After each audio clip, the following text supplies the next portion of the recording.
Atlanta's WSB-TV news anchor vanishes during live TV. One flash. One scream. No Marvin. Chapter 1. The live broadcast, the evening skyline of Atlanta painted a picturesque backdrop as the televisions across the city flickered to life. Homes, bars, waiting areas, even a few gyms, all tuned into WSB-TV Channel 2 News. It was Atlanta's most trusted news source, and it was time for the prime-time evening news. Marvin Morrison, with his salt and pepper hair and the air of authority only decades in the news business could provide, was their beacon of trustworthiness.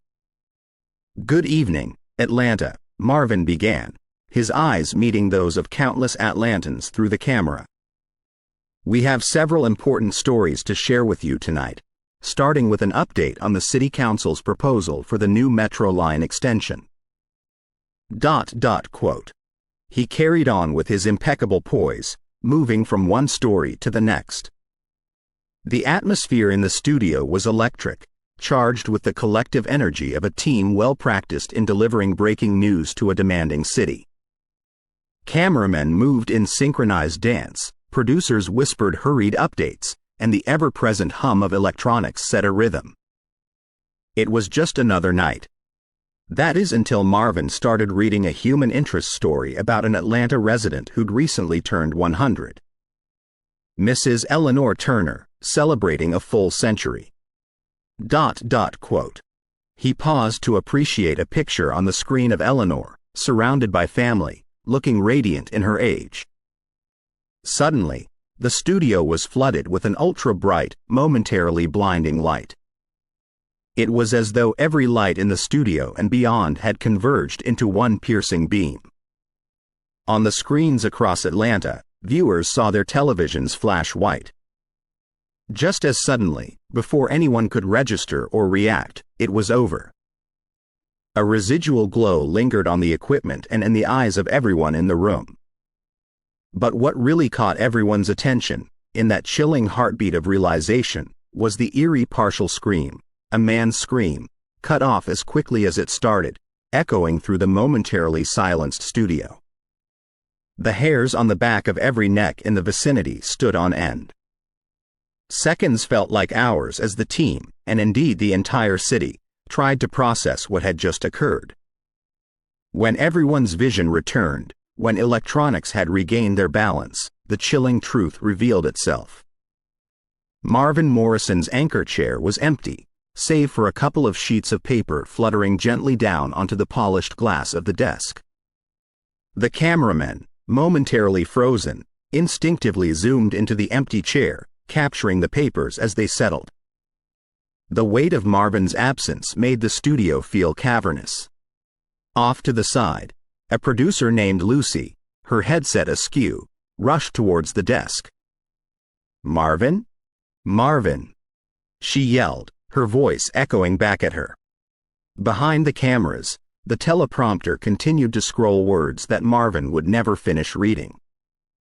A panicked control room director, Barry, quickly signaled for a commercial break. Cut to break. Cut to break now. Ads for local car dealerships and an upcoming county fair filled the screens of countless households, but in the studio, pandemonium reigned. Staff members looked around in confusion, their faces a ghastly shade of pale. "This is a prank, right?" questioned a junior reporter, her voice quivering. "Is this some sick joke Marvin's playing on us?" Lucy, usually the voice of calm in any storm, was trembling. "I've known Marvin for 20 years. He would never." She trailed off, unwilling to complete the thought. Someone check the exits, the restrooms, everywhere. The studio became a hive of activity. People searched every nook, cranny, and corner. The control room buzzed with anxious directors and technicians attempting to make sense of the feeds. Barry tried to establish some semblance of control. "Let's reroute the broadcast to the standby team until we figure out what's happening here." Meanwhile, Marvin's personal assistant, Tina, already had her phone out, dialing his number. It rang. Once, twice, thrice, and then straight to voicemail. "Hey, it's Marvin. You know the drill." The pre-recorded message was eerily casual in the circumstances. Outside, security guards were questioned. Nobody had seen Marvin leave. He hadn't passed through the studio's exits. Back on air, the backup anchor, a young and somewhat inexperienced chap named Derek, was stuttering his way through the teleprompter script.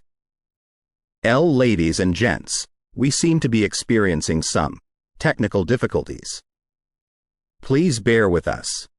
But it was clear, to both the audience and the staff, that this was no ordinary technical glitch. Marvin Morrison, the face of WSB-TV Channel 2 News for nearly 3 decades, had vanished into thin air during a live broadcast. And nobody had a clue where he was or how it had happened. And as Atlanta's skyline darkened, the lines between logic and the inexplicable began to blur, ushering in a night that the city would never forget. Chapter 2. The aftermath evening had wrapped its shadowy tendrils around Atlanta, but within the WSB-TV studio, time had seemingly halted. Derek's voice, tentative and shaky, continued to narrate headlines, but the staff backstage were in a frenzied state, still searching for Marvin. Lucy was on the phone with the Atlanta PD. "You need to get someone down here now," she insisted, the strain evident in her voice. "It's Marvin Morrison. He's disappeared. Right from our studio. On live TV." In the break room, a group huddled around the television, watching their own broadcast with trepidation. The white flash, the scream, the empty chair, replayed on social media by astounded viewers sharing their shock. It was trending everywhere, from local forums to national platforms. News travels fast, especially bad news. Barry stood, overwhelmed, in the control room. "I want every camera checked. Go through all the footage. There has to be some explanation," he snapped.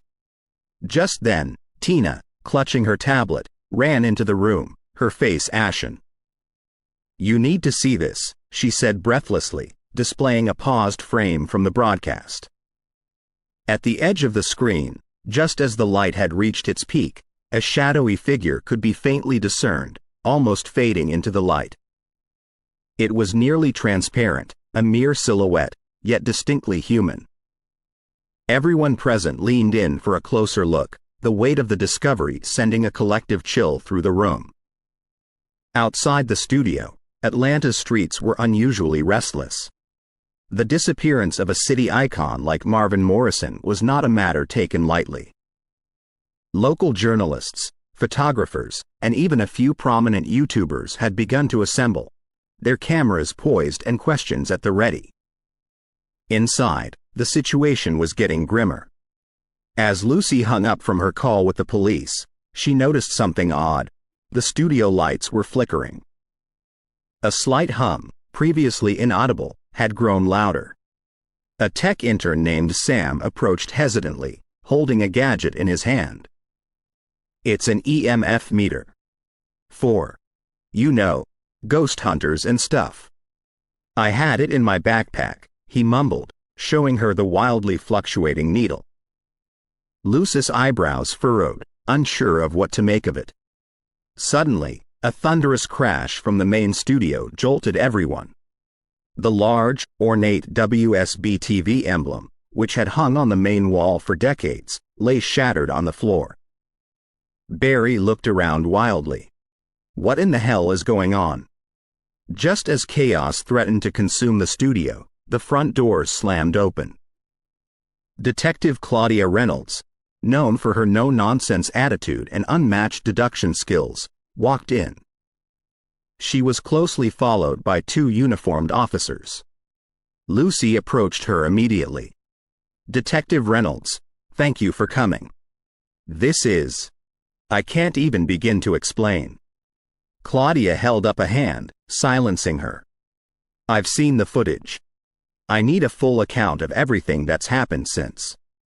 And access to every corner of this building." Her investigation was swift and thorough.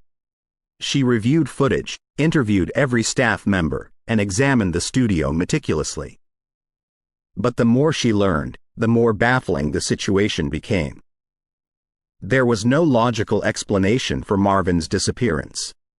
By midnight, the station was buzzing with a mix of police officers, technicians, and still dazed WSB-TV employees. Outside, the media circus grew. Marvin's mysterious vanishing had caught the nation's attention, but the studio was off-limits to outsiders. In the early hours of the morning, as exhaustion started to grip everyone, Detective Reynolds called a makeshift meeting in the newsroom. "We found no signs of foul play," she began. "All exits are monitored, and not a single one registered Mr. Morrison leaving the building. There's no trace of him in the studio. It's like he's vanished into thin air." A nervous murmur ran through the room. She continued, "The shadow in the footage is concerning. We're enhancing it to gather more detail. We're exploring every avenue, no matter how unconventional." Lucy, red-eyed and fatigued, raised her hand. "What about the lights, the emblem crash, the EMF meter?" Reynolds looked at her, her gaze unyielding. "We're bringing in experts who deal with anomalies. This is beyond standard police procedure." The very foundation of what was considered logical was being shaken. Marvin Morrison's disappearance had opened a doorway into the unknown, and as dawn approached, that doorway only seemed to grow darker and more foreboding. Barry, leaning against a wall, muttered to Tina, "I always thought the news was where we reported the mysterious, not where we lived it." But, as the new day's sun began its ascent, illuminating the horizon and the iconic Atlanta skyline, WSB-TV Channel 2 News found itself at the heart of the most perplexing mystery Atlanta had ever known. And it was only just beginning. Chapter 3. Echoes of the past. Detective Reynolds had barely closed her eyes when her phone blared. Rubbing the weariness from her face, she answered the call. "Reynolds," she rasped, adjusting her glasses. The voice on the other end was frantic. "Detective, it's Officer Barnes. Something's happened at the studio. You need to come. Now." Within minutes, Claudia was back at WSB-TV. The scene that greeted her was one of controlled chaos. A perimeter had been established around the studio with yellow tape, while police cars, with their sirens silenced but lights still flashing, framed the building. "What happened?" Reynolds demanded, storming through the entrance. Officer Barnes hesitated. "It's the archives, ma'am." The archives. The dimly lit, cold basement storing old tapes, dusty props, and forgotten memories. Claudia's brow furrowed. "Lead the way." Barnes did, guiding her to the elevator, which dinged ominously before ushering them underground. The heavy doors of the archives were ajar. Spilling from within was not the cold darkness of the subterranean floor but an eerie, vibrant light. As Reynolds stepped closer, a faint hum, like the nostalgic fuzz of an old television set, touched her ears. Inside, stacked tapes and aged documents floated suspended in the luminous air. They spun gently, as if caught in a quiet whirlwind. The room's centerpiece was an old broadcasting set from the 1950s, now aglow, casting its vintage hues throughout. In the seat was a spectral figure, a man in monochrome. Faded yet recognizable, Marvin Morrison, only much younger, anchored the ghostly broadcast, his voice resonating in the ethereal frequency of a bygone era. "Beautiful evening, Atlanta. This is WSB-TV Channel 2 News with Marvin Morrison." In tonight's segment, Reynolds stood, transfixed, heart-hammering. This was not the reality she knew. The spectral Marvin's eyes then met hers, a flash of recognition crossing them before he continued seamlessly with the broadcast. It was a mere moment, a mere connection, but it sent shivers down her spine. The spectral broadcast faded slowly, leaving Reynolds and Barnes in the echoing silence of the archives. The suspended tapes and documents descended gently, settling like snowflakes. The detective took a deep breath, trying to process the inexplicable. "We need answers," she whispered, more to herself than to Barnes. Word spread quickly of the spectral broadcast, and by dawn, a crowd had gathered outside the WSB-TV studio. Amateur ghost hunters with makeshift equipment, journalists hungry for an exclusive, and Atlanta residents, curious and fearful, formed a restless sea of anticipation. Lucy arrived, pushing her way through the throng. Barry and Tina followed, looking equally harried. Inside, Detective Reynolds had assembled a team. Joining them were Dr. Eleanor Vance, a parapsychologist known for her research into the supernatural, and Professor Jack Montague, an expert in quantum physics and anomalies. "The spectral display in the archives is more than just an apparition," Dr. Vance began, her voice commanding attention. "It's a rift, a tear in the fabric of our reality." An echo from another time. Montague nodded, adjusting his glasses. "If we're to believe the science, difficult as it may be in these circumstances, the studio is currently the epicenter of a dimensional anomaly. It's as if time, space, and other realms are converging." Reynolds looked skeptical. "So, Marvin Morrison's younger self from the past, broadcasted here, in the present?" Montague hesitated. "Not just the past. Potentially other dimensions, other versions of this very reality. That's what makes this so complex." A hush settled over the room, punctuated only by the distant murmur of the crowd outside. Tina, eyes wide with fear, whispered, "But where is our Marvin?" "The one from our time?" Vance sighed deeply. "He could be anywhere. Any time." The weight of the unknown bore down heavily on everyone. The challenge before them was immense. But amid the fear and uncertainty, a shared determination arose. They would find Marvin Morrison and restore the balance of their world. Barry, taking charge, addressed the group. "We need to secure the studio. No one in or out unless absolutely necessary. Lucy, Tina, let's work on a statement for the public. We can't let panic spread." Reynolds added, "I'll coordinate with the PD, ensure we maintain order outside." As the day wore on, the WSB-TV studio transformed into a fortress of mystery. Inside, the team pieced together clues, monitored the anomalous activity, and devised a plan. Outside, the crowd's anticipation grew, rumors spread, and Marvin's haunting story became the stuff of legends. By nightfall, the studio's lights shone like a beacon in the enveloping darkness, a symbol of hope and determination in the face of the unfathomable. As Lucy gazed out of her office window at the sea of faces below, she whispered a silent prayer for her friend, her colleague, Marvin. "Wherever you are, we will find you." Chapter 4. Frequency unknown. The mood inside the WSB-TV studio was thick with tension. Each ticking second served as a reminder of Marvin's inexplicable absence. The makeshift command center was alive with activity, humming and buzzing with a cacophony of machines, monitors, and murmured discussions. "Detective Reynolds," Lucy began, eyes darting between the monitors displaying various feeds. "There's something odd happening with the signal." Reynolds leaned over to inspect. What was once a straightforward video signal now displayed a distorted static. Every so often, there was a flicker, like a brief, almost imperceptible frame from another time. Dr. Vance, already engrossed in an array of peculiar devices, snapped her gaze to the screen.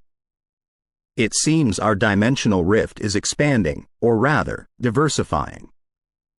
Montague, analyzing the patterns, hypothesized the frequencies might be aligning with other versions of this broadcast. Other moments in time or perhaps other realities. Tina, barely able to mask her fear, whispered, "Is Marvin communicating with us?" The static on the screens became more aggressive, the interwoven frequencies more pronounced. Then, from the cacophony emerged a voice both familiar and alien. Find. Help. Echoing. Between. ... It was Marvin, or a version of him. Dr. Vance's fingers danced over her machines. "I'm attempting to stabilize the signal, to pinpoint its origin." Reynolds, unyielding in her determination, commanded, "Everyone, listen closely.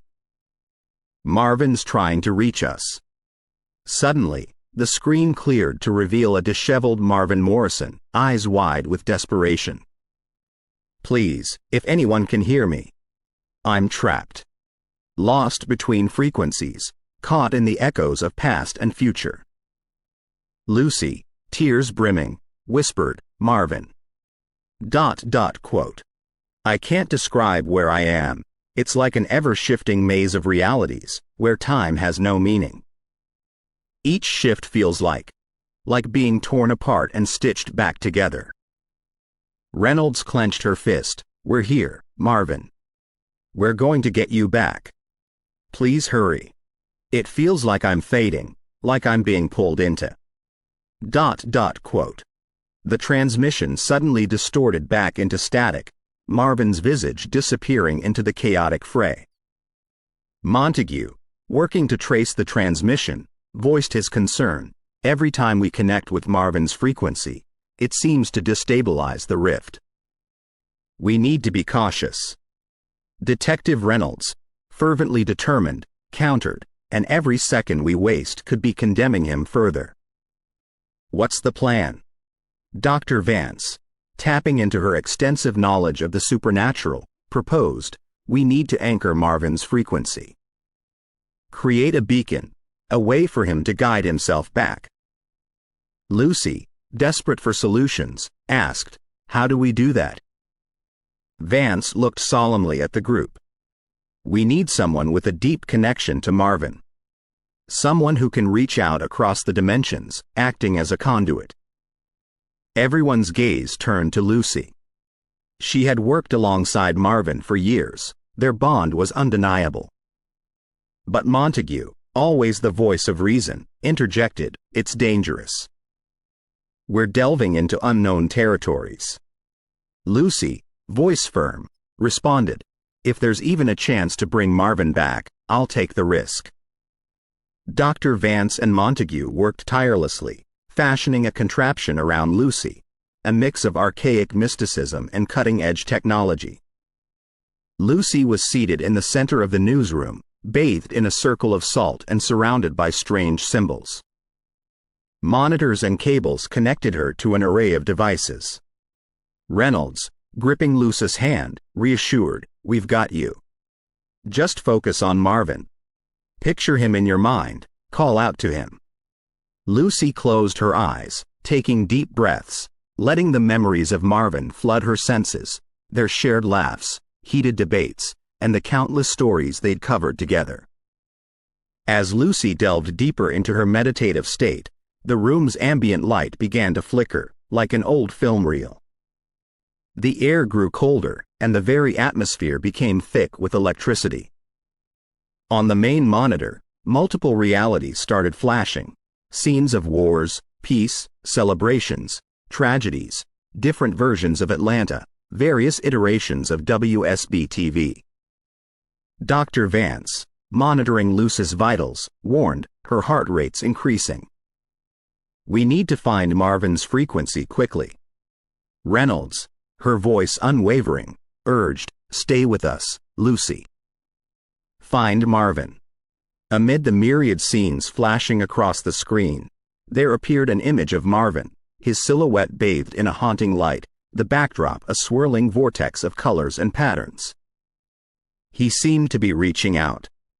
Lucy, her voice a mere whisper, reached out. "Marvin?" Marvin's voice, echoing as if from a vast distance, replied, "Lucy. Is that you?" The room trembled, the rift between dimensions growing volatile. Machines whirred and beeped frantically. "We don't have much time," Montague shouted. Lucy, drawing from her deep reservoir of strength, cried out, "Marvin, follow my voice. Come back to us." "I'm trying, Lucy. It's so hard. Everything's pulling me in different directions." The entire studio shook violently, lights flickering, machines threatening to short-circuit.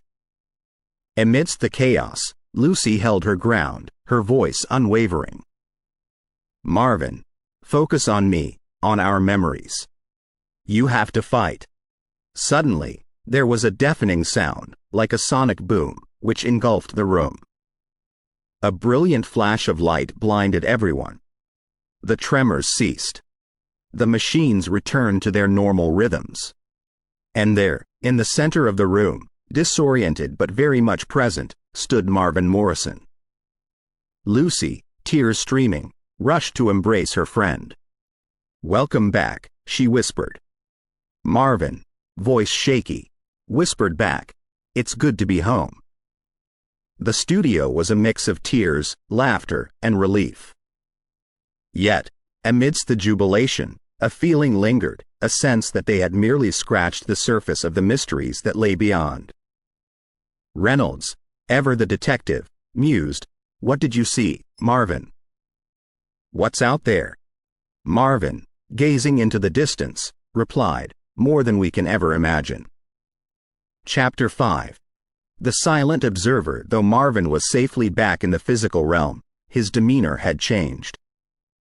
Those closest to him noted the shadow that often clouded his face, an indication of the torment he had experienced while trapped in that liminal space.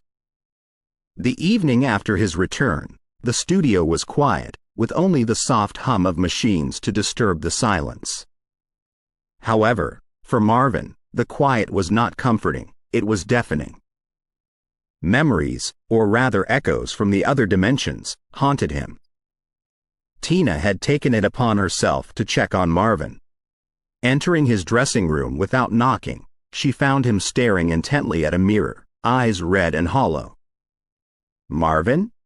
she ventured cautiously.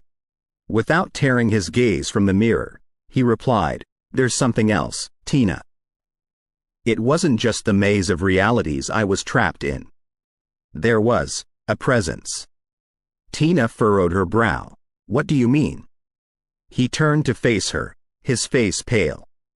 "An observer. Silent, shadowy. It watched me as I navigated those endless realms. I felt its gaze, cold and calculating." A chill ran down Tina's spine.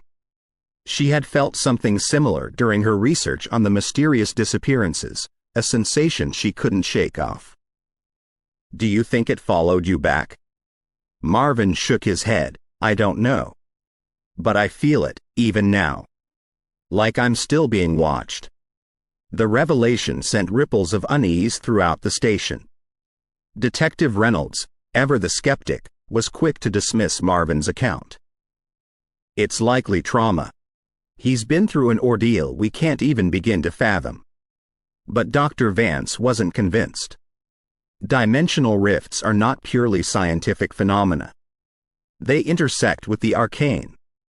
If Marvin sensed something, we'd be foolish to ignore it. Lucy, still recovering from her role in Marvin's return, agreed. Something felt off when we were bringing him back. Like we weren't alone. Late into the night, the studio became a hub of activity. Montague, Vance, Lucy, and Tina gathered, pooling their resources. While the men focused on the technical and scientific aspects, the women delved into old tomes and scrolls, exploring the occult and esoteric. Hours turned into days. As clues emerged and patterns formed, a realization struck them: the entity Marvin had sensed wasn't a singular being. It was a collective consciousness, an amalgamation of souls that had been lost between dimensions. Vance's voice trembled with a mix of awe and dread as she explained, "Throughout history, countless individuals have disappeared, lost to the void. Over time, these lost souls have fused, creating an entity that exists beyond our understanding. Montague added, "This entity is neither good nor evil. It simply is. It seeks to understand, to observe, and perhaps, to experience our reality." Lucy, her face grave, whispered, and Marvin attracted its attention. The implications were clear. Marvin had inadvertently become a bridge between worlds. As long as he remained in their reality, the entity would never be far behind. With the threat looming, the team realized they needed a plan. The aim was twofold: to shield Marvin from the entity's gaze and to find a way to communicate with this collective consciousness, to understand its intentions. While Vance and Montague worked on creating a protective barrier around Marvin using a blend of technology and arcane rituals, Lucy and Tina sought a way to reach out to the entity. Armed with ancient incantations, Lucy began the ritual. Tina, ever the researcher, documented every moment, every nuance. The atmosphere grew thick, the room's temperature plummeting. From the darkness emerged a chorus of voices, overlapping, intertwining, a symphony of lost souls. "Why have you called upon us?" they whispered. Lucy, her voice unwavering, responded, "We seek understanding." "Why are you drawn to Marvin?" The voices, in haunting unison, replied, "He is a beacon, a light in the vast darkness. Through him, we feel. Through him, we remember." Tina, curiosity overcoming her fear, inquired, "What do you want?"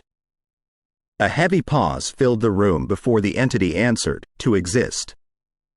To be acknowledged. We do not wish harm. But through Marvin, we've tasted existence once more." The implications of the entity's words weighed heavily on Lucy and Tina. The being didn't wish harm. It simply yearned for recognition.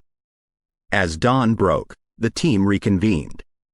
Vance had successfully erected a protective shield around Marvin, though it was only a temporary solution. "We need to find a permanent resolution," Montague stated. "We can't keep this entity at bay indefinitely." Lucy, having communicated with the being, offered, "It seeks acknowledgement. Maybe we can offer it that. Give it a space to exist without threatening our reality." The proposal was ambitious: to create a dimension where the entity could exist, a realm formed from memories and emotions. And Marvin, with his unique connection, would be the key. However, the risks were immense. A mistake could result in unleashing the entity upon their world or, worse, condemning Marvin to eternal limbo. As the team deliberated, Marvin, having overheard their conversation, stepped forward. "I'll do it," he declared. "I've seen the depths of the void. If I can offer those lost souls a semblance of peace, it's worth the risk." The path ahead was fraught with danger, but with the stakes so high, they had no choice but to tread forward. The silent observer's gaze was unwavering, its intentions clear. The next step would determine the fate of their reality. Note: Chapter 5 delves into the entity's nature, emphasizing the fine line between fear of the unknown and empathy. As the story progresses, the characters are forced to confront their own prejudices and fears. Chapter 6. The Fractured Veil. It was an overcast evening, the world outside veiled in the silvery sheen of rain. The studio was a hive of activity, instruments and devices of all sorts strewn about. At its center stood a large circular platform, constructed by Montague and Dr. Vance, designed to channel the energies needed for the experiment. Lucy, Tina, Montague, and Dr. Vance stood in a tight circle around Marvin. He looked frail, the weight of what lay ahead evident in his eyes. His gaze met Lucy's, finding solace in her strength. For her part, she took a deep breath, her hand trembling ever so slightly as she grasped an ancient amulet, a relic from another time, a beacon for the spirits of the lost. Marvin's voice wavered as he spoke. If anything goes wrong, if you sense the entity becoming aggressive, shut everything down. Even if it means leaving me on the other side. Tina shook her head. It won't come to that. The circle tightened as Montague initiated the sequence. The platform hummed to life, pulsating with an ethereal light. Dr. Vance began chanting, her voice harmonizing with the mechanical whirring. The boundary between the scientific and the arcane blurred as the room was bathed in a mixture of electric blue and incandescent gold. In the midst of this spectacle, Marvin began to levitate. His body contorted as though caught in an unseen maelstrom. The chorus of voices grew louder, drowning out everything else. The silent observer was near. Lucy, amulet in hand, cried out an incantation, acting as the anchor between Marvin and their realm. The amulet glowed hot, illuminating Marvin's form, which began to fracture, like light passing through a prism, into multiple versions of himself. Dr. Vance's chanting reached a fevered pitch. Now, Lucy. Pull him back. But Lucy hesitated. She could hear the voices clearer now, a cacophony of memories, of love's lost and forgotten dreams. The entity was not just observing. It was reliving its myriad pasts through Marvin. Tina, sensing Lucy's struggle, screamed, Lucy. Focus. We're losing him. With a Herculean effort, Lucy tightened her grip on the amulet and pulled, chanting a binding spell. Marvin's multiple forms began converging, merging into one. But something was amiss. He wasn't alone. Alongside him, a dark, shadowy form emerged, writhing and lashing out. The silent observer had crossed over. Panic ensued. Montague desperately tried shutting down the platform, but it was unresponsive. The entity, free from its confines, began absorbing the studio's energy, growing larger and more defined. In the chaos, Marvin's limp form plummeted to the ground. Tina rushed to his side, cradling his head. Marvin? Marvin? Can you hear me? But there was no response. His eyes, once full of life, were now vacant. Dr. Vance, witnessing the entity's expansion, shouted, We need to contain it. It's drawing power from everything. Lucy, still clutching the amulet, responded, The entity is rooted in emotion. We need to communicate, to pacify it, not attack. As the entity's tendrils reached out, seeking to understand its new environment, Lucy approached, her voice gentle yet firm. We hear you. We understand your longing, your pain. But this isn't the way. You can't remain here. For a moment, everything stilled. The entity hovered, pulsating, its form shifting between shadow and light. Slowly, it began to recede, pulling its tendrils back. But it wasn't retreating. It was regrouping. With a deafening roar, it lashed out, knocking Lucy off her feet. Montague and Vance were pinned to the walls by an unseen force. Tina, shielding Marvin's body, looked on in horror. It was clear. The silent observer was not prepared to be sent back. From the corner of the room, a weak voice emerged, Lucy. It was Marvin. Though barely conscious, he had a plan. The amulet. Combine its energy with the platform. Force a merge. Lucy, understanding, crawled towards the platform, amulet in hand. With a swift motion, she smashed it against the platform. A blinding light erupted, and a wave of energy radiated outwards. The entity, caught in the blast, let out an agonizing scream. Its form began to distort, to tear at the seams. Within moments, it was sucked back into the rift, leaving behind a devastated studio and a shaken team. Marvin, though weak, managed a faint smile. We did it. Lucy, tears streaming down her face, nodded. Yes, but at what cost? The room was in ruins. Devices charred, papers scattered. But the real damage was not to the studio, it was to them. The brush with the entity had left a mark on their souls. A silent observer, though banished, would always linger in the shadows of their minds. The team, bound by the harrowing ordeal, knew their journey had only just begun. The rift between realms, once a mystery, was now a threat they had to understand, to prevent another entity from crossing over. As dawn broke, the weight of responsibility heavy on their shoulders, they set forth, determined to protect their world from the unseen horrors that lay beyond. Chapter 7. Whispers in the walls. The sunlight filtering through the studio's shattered windows was pale and weak, casting a grayish hue over everything. A silence permeated the aftermath of the confrontation, broken only by the soft hum of electronics struggling to stay alive. From where they stood, it seemed as if the room itself bore the scars of a battle long fought but barely won. Lucy, covered in soot and debris, felt a heavy weight in her chest as she surveyed the ruin. What had been a place of discovery and hope was now an emblem of the horrors lurking just beyond the veil.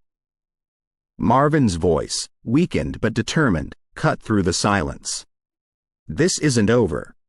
We may have sent the silent observer back, but the rift remains. Others might come through." Montague, brushing off remnants of a shattered device from his coat, nodded. "Agreed. The platform needs modifications, a safeguard. And that rift needs sealing." Tina, cradling a cup of tea, her hands still shaking from the ordeal, said, "I think we need to call in some additional help. Experts in the field, someone who knows more about these entities." Marvin thought for a moment, then said, "There's Professor Lyle. He's an expert in interdimensional physics. Maybe he could help." Lucy remembered him. "Isn't he the one who theorized the existence of such rifts in his controversial paper a decade ago?" "Yes," Marvin responded. "He was laughed out of many scientific circles, but perhaps he was onto something." With that settled, they decided to approach Professor Lyle the next day. For now, they needed rest. However, as nightfall approached, the horrors of the day gave way to the terrors of the night. As Lucy tried to catch some sleep in her apartment, she felt a strange unease. She had the nagging sensation of being watched.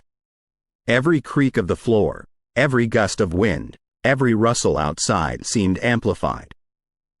Her once comforting abode now felt alien and treacherous. She lay there, eyes darting around, looking for a threat she couldn't pinpoint. Hours seemed to drag on until she heard it, a whisper. Soft, almost imperceptible, but distinctly there. She strained her ears, trying to locate its origin, but it seemed to come from everywhere and nowhere at once. "Lucy," it hissed, "you can't hide." She shot up, her heart pounding in her chest. Was this the doing of the silent observer? Or had the rift allowed something else to slip through? She needed answers. Grabbing a coat, she made her way to the studio. She wasn't alone. Tina, Montague, and Marvin had all felt the whispers, each drawn to the studio as if summoned. "They're not just in our heads," Montague whispered, pulling out a device that looked like a hybrid between a radio and an old tape recorder. "I managed to record it." He pressed play, and the soft, eerie whispers filled the room. They were chillingly clear, each word dripping with malevolent intent. "You think you've won. You think you're safe. The rift widens. The bridge forms." Tina shivered. "It's not just a warning. It's a prophecy." Marvin, leaning against a wall, looked defeated. "We've opened a Pandora's box, and now we're paying the price." Lucy, her spirit undeterred, said, "Then we fight back. We seal that rift and protect our world." Their discussion was interrupted by the sudden, sharp ring of the studio's phone. Montague answered, and his face turned pale. "It's Professor Lyle," he whispered, handing the phone to Marvin. A short conversation later, Marvin put the phone down. He's been hearing the whispers too. He's been researching the rift for years and might have a way to seal it.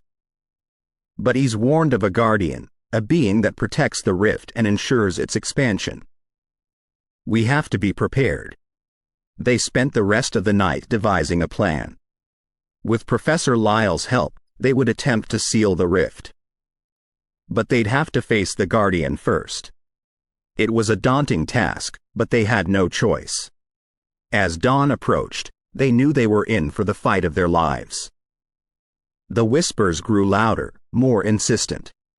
But alongside the whispers of dread, there was something else, a growing resolve, a unity, a determination to reclaim their world from the horrors that sought to invade it. Chapter 8.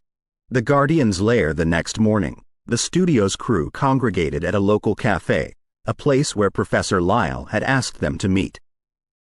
The establishment was a quaint, old-world spot with polished wooden panels and antiquated furniture, a stark contrast to the chaotic and tech-driven world outside. As the door chimed, signaling a newcomer, all heads turned to see a tall, lean figure. Professor Lyle had piercing blue eyes, a mop of graying hair, and a countenance that conveyed a lifetime of exploration and expertise. He carried an air of knowing things that others might find unimaginable. "Professor Lyle?" Marvin extended his hand. The professor grasped it, his grip surprisingly firm. "Marvin, I presume? Let's not waste any time." Without waiting for an introduction, he began, "I've been monitoring the Rift's activity for quite some time. From the moment your broadcast aired, I knew that this was no ordinary incident. The whispers you've been hearing are not merely threats. They are an affirmation. An affirmation of what's coming." Tina shifted in her seat. "You mean there's more like the silent observer?" "Many more," Lyle replied grimly. "And they are merely the foot soldiers. There's a guardian, as I mentioned. This entity watches over the rift, ensuring nothing disrupts its purpose." Lucy swallowed hard. "And its purpose is?" "To bridge two worlds," Lyle responded. "A bridge that, once complete, will allow an influx of entities from the other side." A heavy silence settled over the table. The gravity of the situation weighed on them all. If they didn't act fast, their world might be forever changed. "But how do we stop it?" Montague questioned, breaking the silence. "We seal the rift," Lyle stated simply. "But to do that, we first need to bypass the Guardian." Marvin looked skeptical. "Bypass? Not defeat?" Lyle smirked. "Defeating it might be challenging. This Guardian is not a physical entity. It's a manifestation of the rift's energy. Think of it as a protective mechanism. We'll need a distraction, something to divert its attention." Lucy pondered for a moment, "And while it's distracted, we use this." Lyle unveiled a device from his bag. It resembled an ornate compass with intricate engravings and a pulsating blue crystal at its center. "This is the astral navigatrix. With it, we can navigate the energy currents of the rift and seal it from the inside." They spent hours discussing the plan, formulating strategies, and preparing for what lay ahead. It was clear that time was of the essence. The rift was widening, and the whispers were growing more frequent and assertive. By nightfall, they stood at the very spot where Marvin had vanished and then reappeared, ground zero for the rift. The studio, with its lights off, felt even more foreboding. The shadows seemed to play tricks on their eyes, morphing into fleeting shapes that vanished when looked at directly. Lyle adjusted the astral navigatrix, and its blue glow illuminated the surrounding area. "The Guardian knows we're here. It won't be long now." As if on cue, a cold wind whipped through the studio, extinguishing the few candles they had lit. A deep, resonating hum filled the air, growing louder and more intense. From the darkness emerged a silhouette, vast and intangible, its form constantly shifting, as if it were made of smoke and shadows. Its eyes, two glowing orbs of pure malevolence, fixed on the group. The Guardian had arrived. Lucy, Tina, and Marvin began chanting an ancient incantation Lyle had taught them, a spell designed to distract and disorient. As they chanted, the Guardian seemed to hesitate, its form flickering as if in confusion. Montague activated a device, projecting a field of static energy around them. The air crackled with electricity, further disorienting the Guardian. With the Guardian distracted, Lyle activated the astral navigatrix. A brilliant beam of light shot from the device, piercing the Guardian and aiming straight for the heart of the rift. The studio trembled, and a cacophonous roar echoed through its confines. The Guardian, realizing the threat, lunged at Lyle with ferocious speed. But Tina, mustering every ounce of her willpower, summoned a protective barrier, deflecting the Guardian just in time. As the light from the navigatrix met the rift, there was a blinding explosion. The shock waves sent them flying, and the studio was bathed in a radiant glow. When the light finally dimmed, the rift was sealed. The Guardian, without its power source, disintegrated into wisps of smoke. Exhausted but triumphant, the group gathered their wits. The immediate threat was over, but they knew they had merely won a battle, not the war.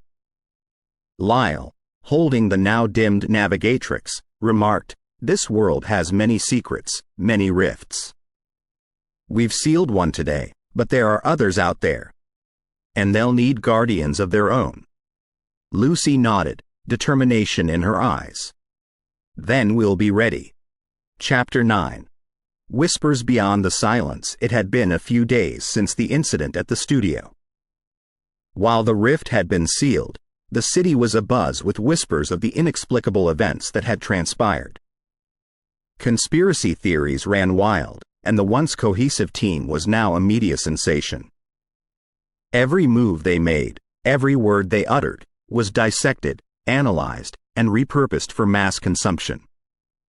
Marvin had reluctantly become the face of this phenomenon. Each night, as he delivered the news, he could sense the weight of the world's eyes on him. They were waiting for another flash, another disappearance. The pressure was immense. Late one evening, Marvin sat in his apartment, staring blankly at the screen showing footage from that fateful day. A soft knock at the door pulled him from his reverie. It was Lucy. Her usually bright and confident demeanor seemed more subdued. "Hey," she whispered, stepping inside, "I wanted to check on you." Marvin sighed. "It's all just overwhelming, Lucy. One moment I'm a regular news anchor, the next, I'm the center of the biggest unsolved mystery of the decade." She took a seat beside him. "You're not alone in this, Marvin. We're a team, remember?" He nodded, taking a deep breath. "I know. It's just hard to shake off the feeling that every time I'm on air, something might happen again." Lucy paused, considering her words. Maybe that's not such a bad thing." Marvin looked at her, puzzled. "How do you figure?" She leaned forward, her voice a hushed tone. "We have a unique platform now, Marvin. If there are other rifts, other incidents waiting to happen, we can use this attention, this platform, to warn people, to educate them." Marvin raised an eyebrow. "You're suggesting we turn WSB-TV into a hub for paranormal investigations?" Lucy chuckled. "Not quite. But we could dedicate a segment, maybe a special series. Explore these phenomena, interview experts like Professor Lyle. Get to the heart of this before something worse happens." Marvin contemplated the idea. It was risky, but it also held potential. The public was hungry for answers, and maybe, just maybe, they could provide them. Over the next few weeks, the duo, along with Tina and Montague, embarked on this ambitious project. They interviewed witnesses, experts, and even skeptics. They delved deep into ancient texts and modern theories alike. One evening, as they were wrapping up a particularly intense segment, Marvin received an anonymous letter. It was written in a hurried scrawl. "Meet me at the city's old observatory, midnight. There's more you need to know." The team was divided on the matter. It could be a trap, a publicity stunt, or it could be someone with genuine information. Lucy, always the adventurous one, was determined to go. "We need every lead we can get, Marvin. This might be our chance." And so, at the stroke of midnight, the two of them stood at the base of the old observatory. It was a relic from a bygone era, now mostly forgotten. A figure emerged from the shadows, a woman in her late 50s, with streaks of silver in her hair. "Thank you for coming," she began, her voice filled with urgency. "I am Eleanor. I've been studying these rifts for decades. Long before it became a media sensation." Lucy stepped forward. "Why contact us now?" Eleanor hesitated for a moment. "Because the rift you sealed? It's not the only one. And sealing it may have repercussions." Marvin frowned. "Repercussions?" Eleanor nodded gravely. "By sealing one rift, you might inadvertently strengthen another. The energy has to go somewhere, and it's likely that another rift, somewhere in the city, has become more volatile." Lucy and Marvin exchanged a worried glance. "What do we do now?" Eleanor pulled out a worn map. "This is a map of all the potential rift sites I've identified over the years. You need to monitor them, ensure that no further disturbances occur." As the trio pored over the map, a soft hum filled the air. Eleanor's eyes widened in horror. "It's starting." Before they could react, the ground beneath them trembled. A blinding light shot up from one of the marked spots on the map. Another rift was opening. Lucy grabbed Marvin's arm. "We need to get there. Now." As they raced towards the site, Eleanor's words echoed in Marvin's ears.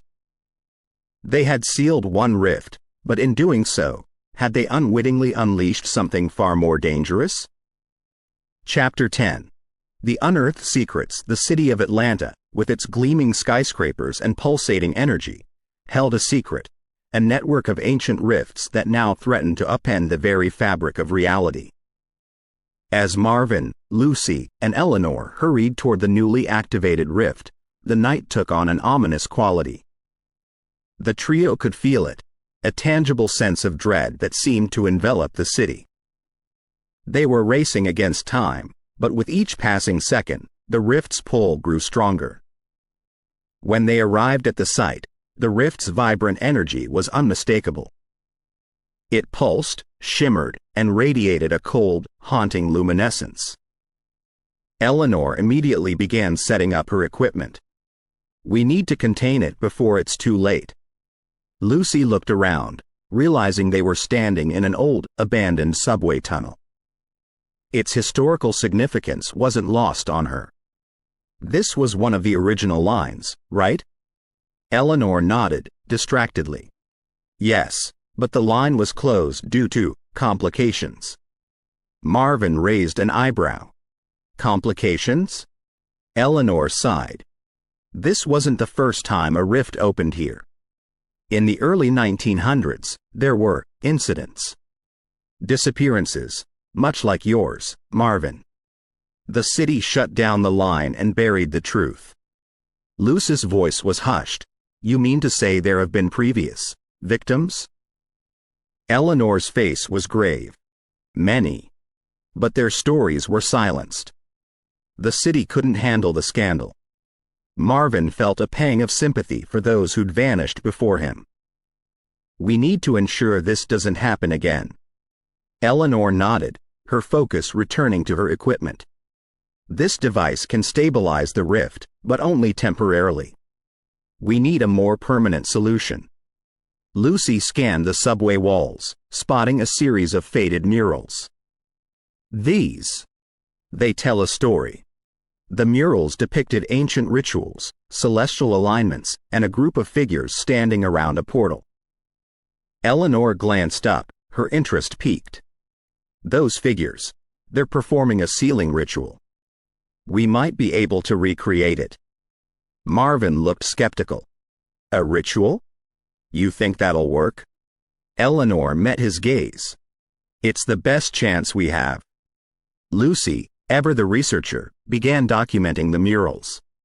These symbols, they reference specific elements: earth, air, fire, water. Marvin's journalistic instincts kicked in. We need to gather these elements. Fast. The trio split up, each tasked with retrieving one of the elements. Marvin went in search of earth, sifting through the ground beneath the city's oldest oak tree, rumored to have stood since Atlanta's inception. Lucy ventured to the Chattahoochee River, collecting water while reflecting on the weight of their mission. Eleanor, with her vast knowledge of the arcane, worked on harnessing the essence of fire and air.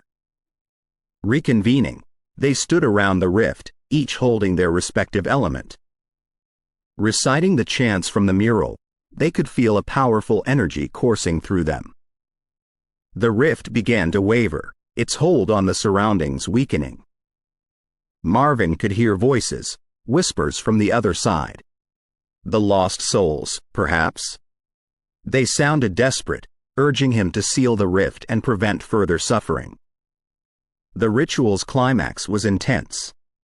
A blinding light enveloped the subway, and the rift's energy was sucked in, leaving a vacuum in its wake. As the dust settled, the trio found themselves in an eerily quiet subway tunnel. The rift was gone. Sealed. Lucy let out a breath she didn't realize she was holding.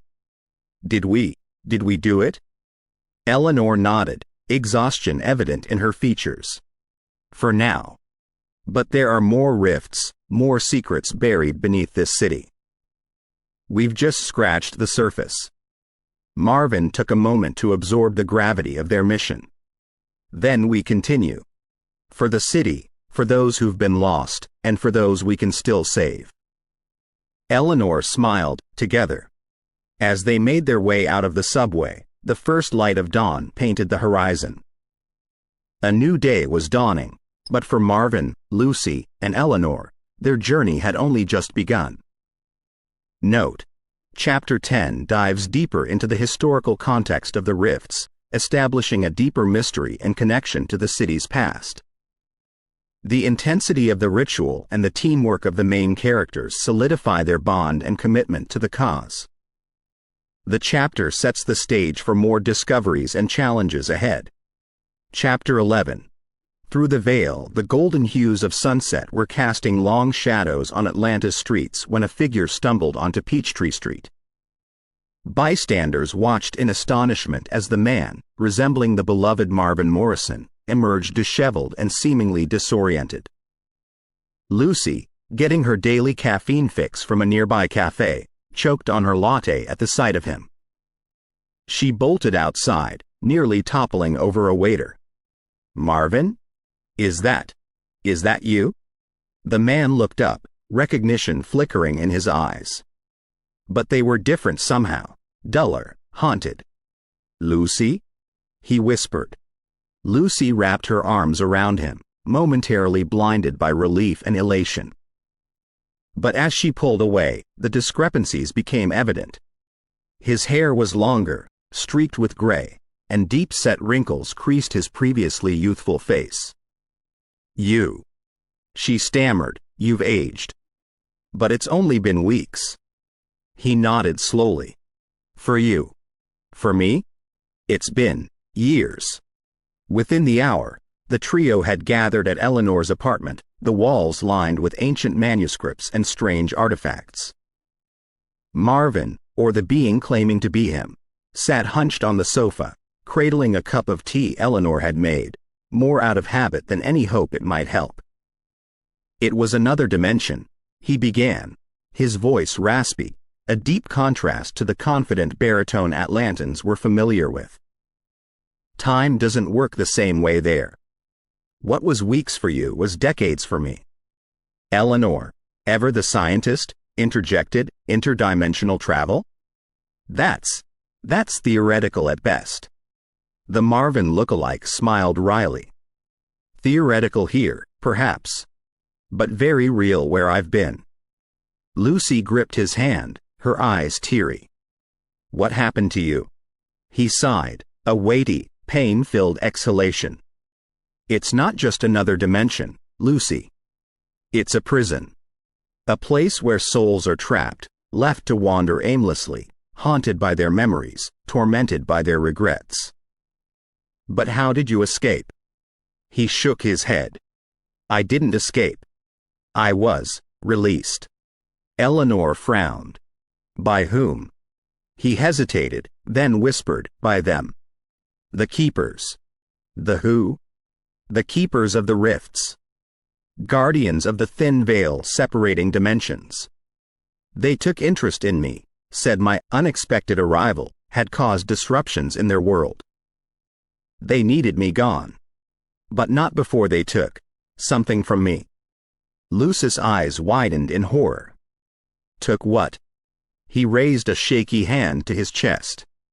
A piece of my soul. A price for my freedom. The room plunged into a heavy silence, punctuated only by the distant hum of Atlanta's nightlife. The implication was clear. Marvin might have returned, but he was incomplete, forever changed by his ordeal.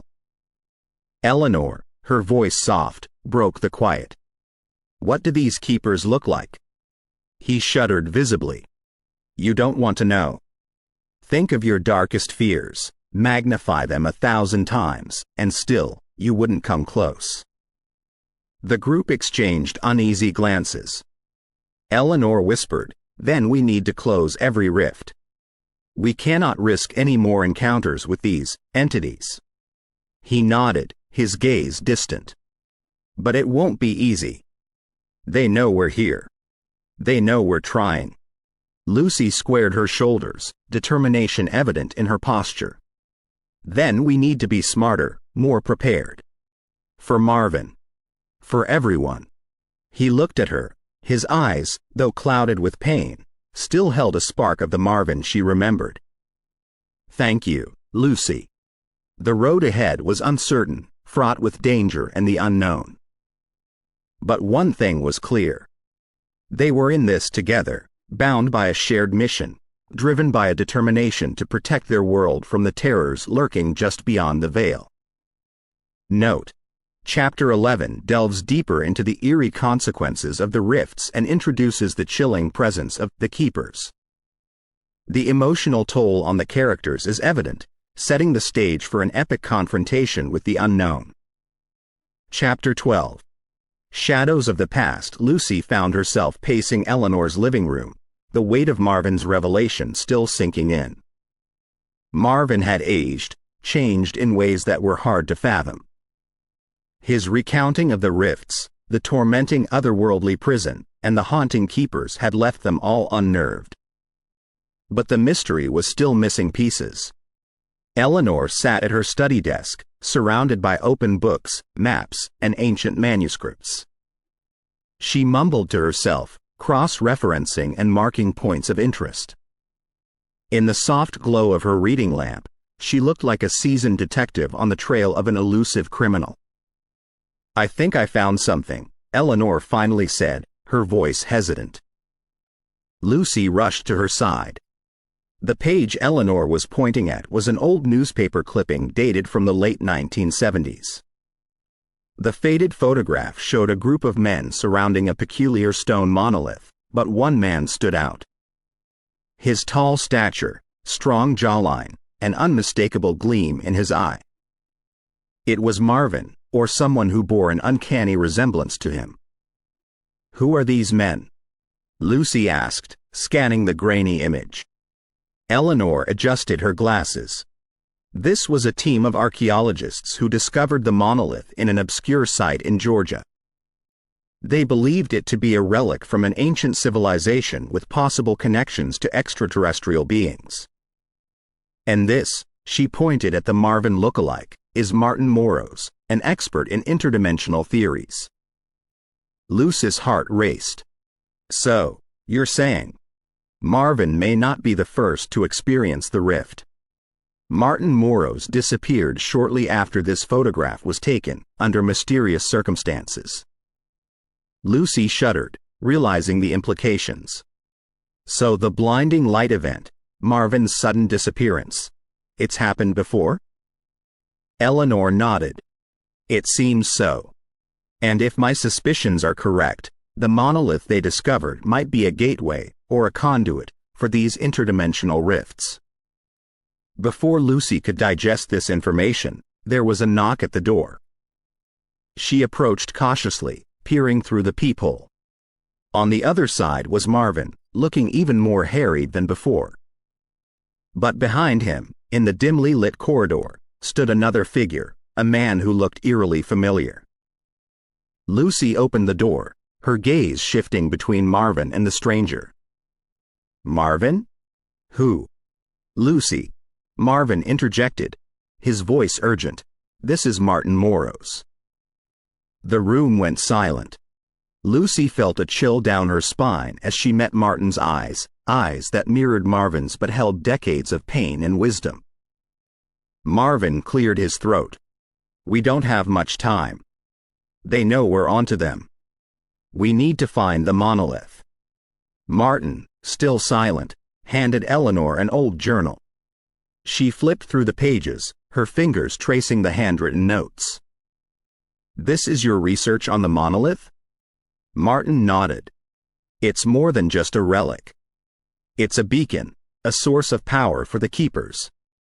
They're drawn to it. Lucy's mind raced, connecting the dots. So, the monolith was the cause of the blinding light event? Both times? Precisely, Marvin replied, his voice hoarse. When it was discovered in the 1970s, its power was inadvertently activated. I was taken, just like Marvin. But now, they want more. Eleanor looked up from the journal, her face pale. We need to find the monolith and shut it down. But how? Marvin stepped forward, determination burning in his eyes. Together.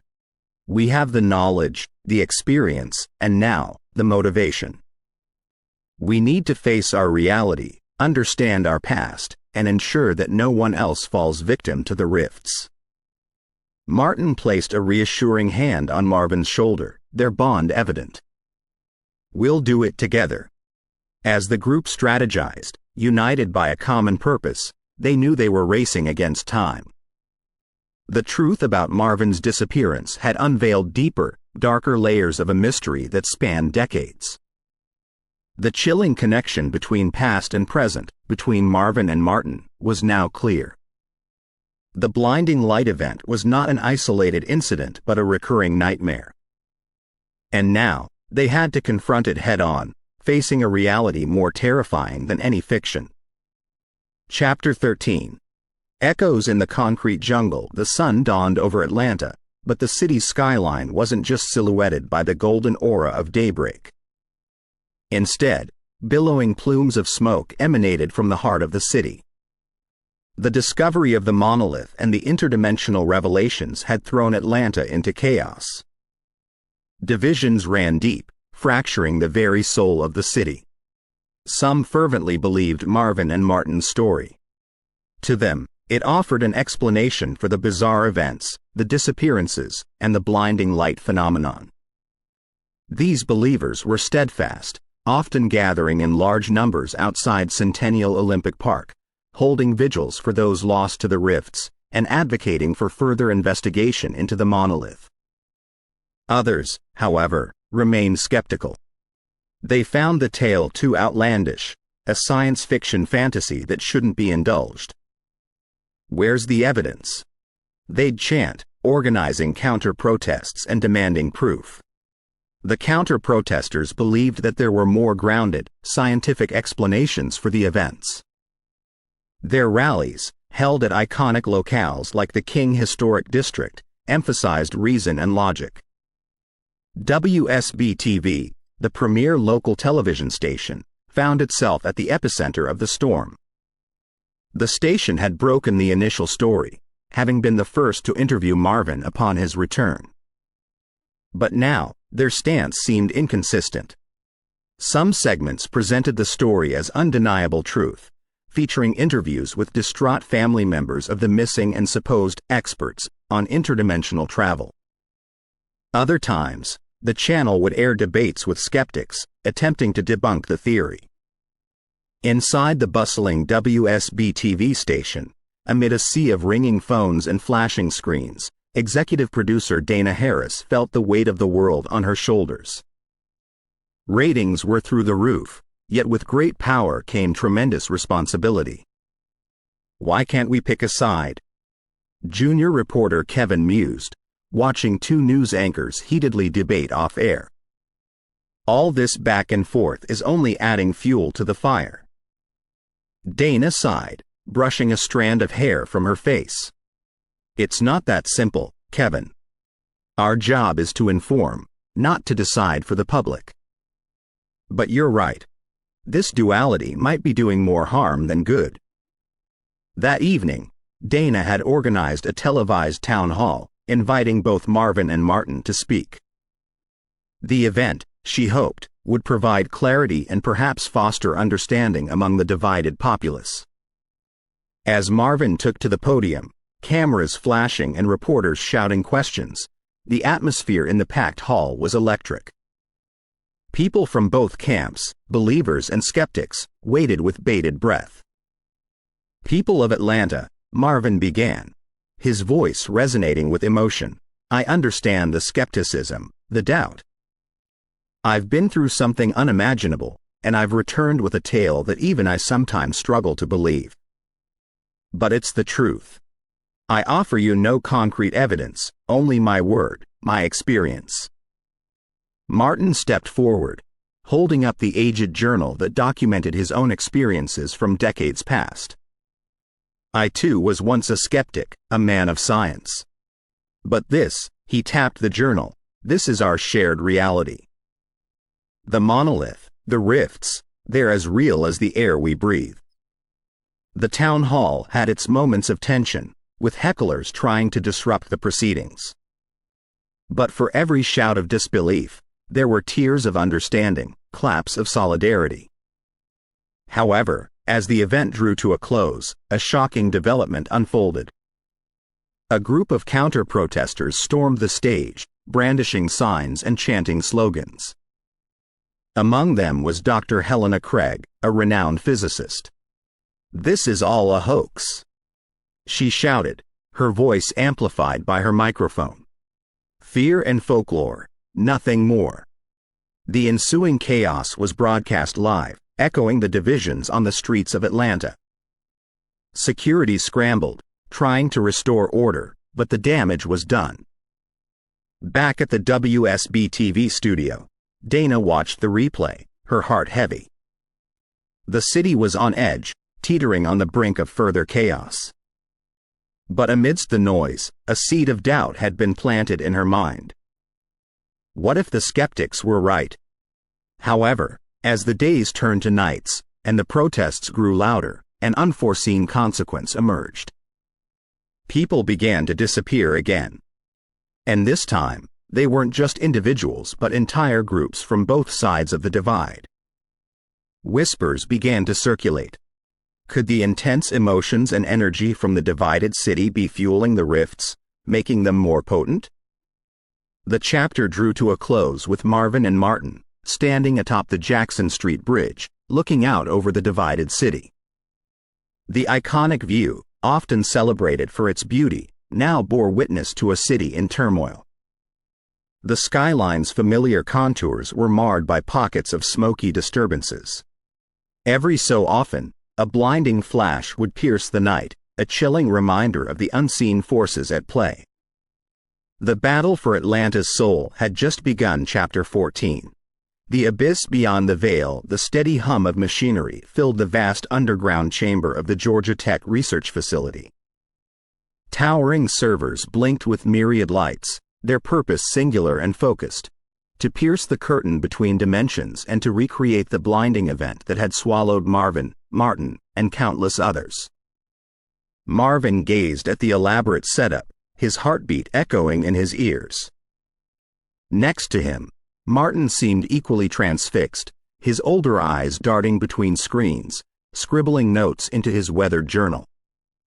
The objective was simple in theory, yet profound in implication: a controlled replication of the interdimensional rift. "We need answers," Marvin muttered, a sense of urgency edging his voice. "We can't let the world, be consumed by fear and uncertainty. We need to understand what's beyond." Martin nodded, adding, "and perhaps find a way to rescue those lost." Dr. Helena Craig, the leading physicist and Marvin's most vocal skeptic, entered the chamber. The recent disappearances had shaken her skepticism, transforming it into a fervent desire for the truth. She brought with her a team of experts, engineers, quantum physicists, and even a few spiritualists who claimed to have some understanding of the other realm. Marvin and Martin watched, anticipation and anxiety intertwining, as the team began the experiment. The initial phase involved bombarding the monolith's replica with various energy waves to stimulate a response. Slowly, the room's atmosphere shifted. A low, unsettling hum filled the space, reverberating in the chests of all present. Then, a sharp, blinding light enveloped the room. As the light faded, the group found themselves standing at the edge of an abyss. The familiar confines of the laboratory had vanished, replaced by an expanse of floating rock islands surrounded by darkness. The sky, if one could call it that, pulsed with strange colors, and a chilly wind carried eerie whispers. "We did it," whispered Dr. Craig, awe evident in her voice. "We've bridged our dimension with the next." But the victory was short-lived.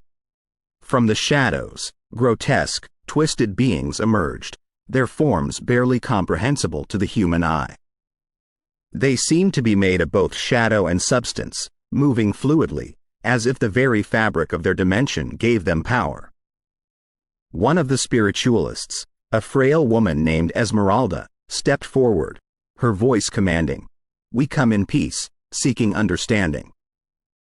The creatures responded, but not in words. Instead, a wave of emotions and fragmented memories flooded the minds of the team. They saw cities made of crystal, towering spires that touched the pulsating skies, and vast libraries chronicling the history of countless dimensions. But there was also darkness, a cataclysm that had torn their world asunder, leading them to seek refuge in other dimensions, including Earth's. As the visions faded, a sense of urgency gripped Marvin. "We need to close the rift," he exclaimed, realizing the dangers of their meddling. "If these beings find their way to Atlanta, to our world, it could spell disaster." A frantic race against time began. As the team scrambled to reverse the energy flow, the creatures advanced, their intentions unclear but menacing. Martin, recalling his past experience, chanted incantations from his journal, creating a barrier between them and the advancing horde. The chamber's machinery whirred and groaned, struggling to close the dimensional rift. As the seconds ticked by, Marvin felt an unseen force pulling him towards the abyss. Visions of the otherworldly city flashed in his mind, calling him, tempting him to join them. Dr. Craig, her face lined with concentration, adjusted the energy output. "Almost there," she murmured. With a final surge, the rift began to close, the other dimension fading from view. But just before it sealed entirely, one of the shadowy beings lunged, its form stretching, trying to breach the barrier. Esmeralda, with a final cry, threw herself at the creature, both of them disappearing as the rift snapped shut. The laboratory returned to its familiar state, the machinery humming down to a silent rest. The team stood in shock, taking in the weight of their experience. They had touched the unknown, unveiled secrets of a dimension beyond comprehension, but at a grave cost. Marvin approached the spot where the rift had been, a deep sense of loss clouding his features. "We have our answers, but at what price?" Martin, placing a comforting hand on Marvin's shoulder, replied, "The unknown always comes with risks. But now, we have a responsibility to protect our world from the shadows beyond." As the chapter closed, Atlanta remained a city on edge, but with a glimmer of hope. Armed with knowledge and a renewed sense of purpose, the team prepared to face whatever challenges lay ahead, ensuring that the mysteries of the other dimension would not consume their world. We hope you have enjoyed our paranormal scary story. Please visit us at Paranormal Untold Stories. Come to listen to more of our scary stories collection. Paranormal Untold Stories encourages you to contact us if you have your own untold story that you would like our professionals team to put online as a scary story. Thank you. Please follow our YouTube channel, Paranormal Untold Stories, and encourage others to do the same. Paranormal Untold Stories.